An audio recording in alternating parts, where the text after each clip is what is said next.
పరిశుభ్రతను కాపాడుకోవడం ప్రతి ఒక్కరి అత్యున్నత కర్తవ్యం. తుంగభద్ర నది పరిశుభ్రతను కాపాడుకోవడం ప్రతి ఒక్కరి అత్యున్నత కర్తవ్యమని నిర్మల తుంగభద్ర అభియాన్ ప్రధాన సమన్వయకర్త మహిమా పాటిల్ అన్నారు. గురువారం ఇక్కడ సంఘత్రయ సంస్కృత పాఠశాలలో జరిగిన నిర్మల తుంగభద్ర అభియాన్ జనజాగృతి పాదయాత్ర 3వ దశ ప్రాథమిక సమావేశానికి అధ్యక్షత వహించిన ఆమె ప్లాస్టిక్ వాడకాన్ని పూర్తిగా వదిలివేయాలని అన్నారు. డిసెంబర్ 27న 3వ దశ పాదయాత్ర కంప్లీకి చేరుకుంటుందని జస్టిస్ సంతోష్ హెగ్డే పాల్గొంటారని తెలిపారు. మోడరేటర్లుగా మాధవన్, గంగావతి, మాజీ ఎమ్మెల్యేలు పరన్న, మనవల్లి, డాక్టర్ రామాంజనేయులు, డాక్టర్ జంబునాథగౌడ్ హాజరయ్యారు.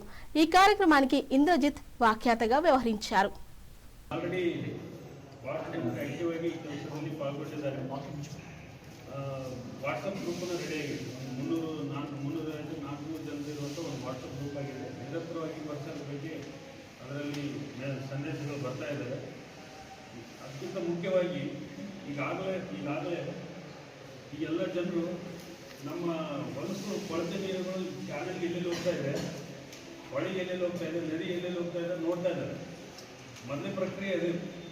ನಮ್ಮ ಎಲ್ಲೆಲ್ಲಿ ನಾವು ಸೇರಿಸ್ತಾ ಇದ್ದೀವಿ ಅವೇರ್ನೆಸ್ ಕ್ರಿಯೇಟ್ ಆಗ್ತಾ ಇದೆ. ಅದು ಒಂದೇ ಹಂತದಲ್ಲಿ ತಮಗೆಲ್ಲರಿಗೂ ಆ ಪ್ರಶ್ನೆ ಮೂಡ್ತಾ ಇದೆ. ಅದು ಒಂದು ಒಳ್ಳೆಯ ಬೆಳವಣಿಗೆ. ಈಗ ಹೋಗ್ತಾಗಿಂತ ಈಗ ಬಂದಿದೆ.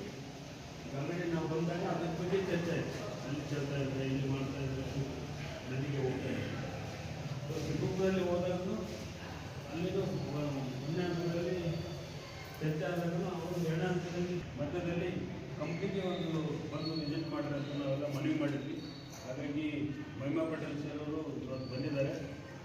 ಅವರು ತಮ್ಮ ಹಲವಾರು ಎಲ್ಲರಿಗೂ ತಮ್ಮ ಸ್ವಂತ ಕೆಲಸಗಳು ಎಲ್ಲ ಬದಿಗೆ ಈಗ ಈ ಪಾದಯಾತ್ರೆಗೋಸ್ಕರ ಸಮಿತಿ ಅಂತಲ್ಲ, ನಿರಂತರವಾಗಿ ತುಂಗಭದ್ರಾ ನದಿಯ ಸ್ವಚ್ಛತೆ ಬಗ್ಗೆ ಒಂದು ಜಾಗೃತಿ ಮೂಡಿಸೋದಕ್ಕೆ ಅಂತಂದೇಳಿ ನಿರಂತರವಾಗಿ ಸಮಿತಿ ಇರಬೇಕು ಅಂತಂದೇಳಿ ಬಾಲಕೃಷ್ಣ ಅವರು ನಾವು ಮೊದಲಿಂದನೂ ಈ ಥರದ ಸಮಿತಿಗಳನ್ನೆಲ್ಲ ಮಾಡ್ತಾ ಬಂದಿದ್ದೀವ ಅಂತ ನೋಡಬೇಕು. ಅಲ್ಲಿಂದನೂ ಸಮಿತಿಗಳು ಇದ್ದಾವೆ ಅಂತ ಕಾಣಿಸುತ್ತೆ. ಅವ್ರು ನಿರಂತರವಾಗಿ ಇದು ಸ್ವಚ್ಛತೆ ಬಗ್ಗೆ ಅದನ್ನ ಅರಿವನ್ನು ಜನರಲ್ಲಿ ಮೂಡಿಸೋಂಥದ್ದು ಭಾಳ ಮುಖ್ಯ. ನಮಗೆ ಒಂದು ಕ್ರಿಟಿಕಲ್ ಮಾಸ್ ಅಂತಂದೇಳಿ ನಾವು ಮಾತಾಡ್ತೀವಿ. ನಮ್ಮ ಒಳಗಡೆ ಪ್ರಪಂಚ ಹೇಗಿರುತ್ತೋ ನಮಗೆ ಹೊರಗಡೆ ಪ್ರಪಂಚ ಆ ಥರ ಇರುತ್ತೆ ಅಂತ.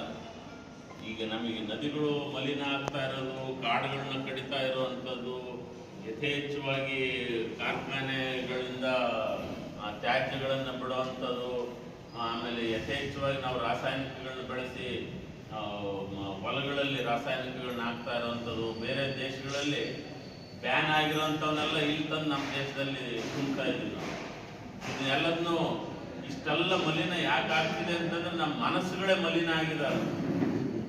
ನಮ್ಮ ಮನಸ್ಸುಗಳು ಮಲಿನ ಆಗಿರೋದ್ರಿಂದ ಹೊರಗಡೆ ಪ್ರಪಂಚ ಮಲಿನ ಆಗ್ತಾ ಇದೆ. ಅದಕ್ಕೆ ನಮ್ಮ ಮನಸ್ಸುಗಳು ಶುದ್ಧ ಆಗಬೇಕು, ಹೊರಗಡೆ ಪ್ರಪಂಚನೂ ಶುದ್ಧ ಆಗಬೇಕು.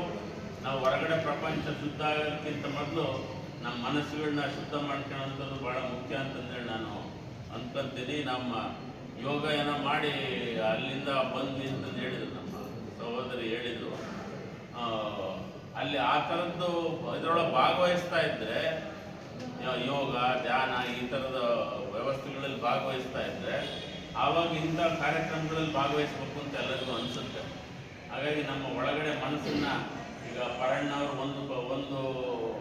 ಅವರೊಂದು ಪಕ್ಷದಲ್ಲಿದ್ದಾರೆ. ಅವರಿರೋಂಥ ರಾಜಕೀಯ ಪಕ್ಷನೇ ಬೇರೆ, ನಾನಿರೋಂಥ ರಾಜಕೀಯ ಪಕ್ಷನೇ ಬೇರೆ.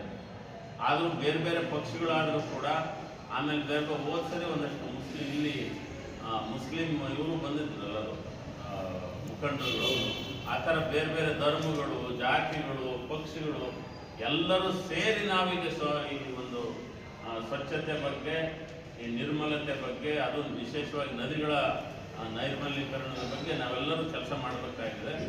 ಈ ಕ್ರಿಟಿಕಲ್ ಮಾಸ್ ಅಂತಂದ್ರೆ ಏನು ಅಂತಂದರೆ, ನಾವು 0.01% ಆಫ್ ದ ಪಾಪ್ಯುಲೇಷನ್, ಅಂದರೆ 10,000 ಜನರಲ್ಲಿ 0.001%, 10,000 ಜನರಲ್ಲಿ ಒಬ್ಬರು ಎಚ್ಚೆತ್ಕೊಂಡ್ರು ಕೂಡ ಈಗ ಯಾರೋ ಹೇಳಿದ್ರಲ್ಲ, ಒಬ್ಬ ಪ್ರಜ್ಞಾವಂತರು ಇದ್ದರೆ ನಮ್ಮ ಡಾಕ್ಟರ್ ಹೇಳಿದ್ರು ಅಂತ ಕಾಣಿಸುತ್ತೆ, ಶಿವಕುಮಾರ್ ಅವರು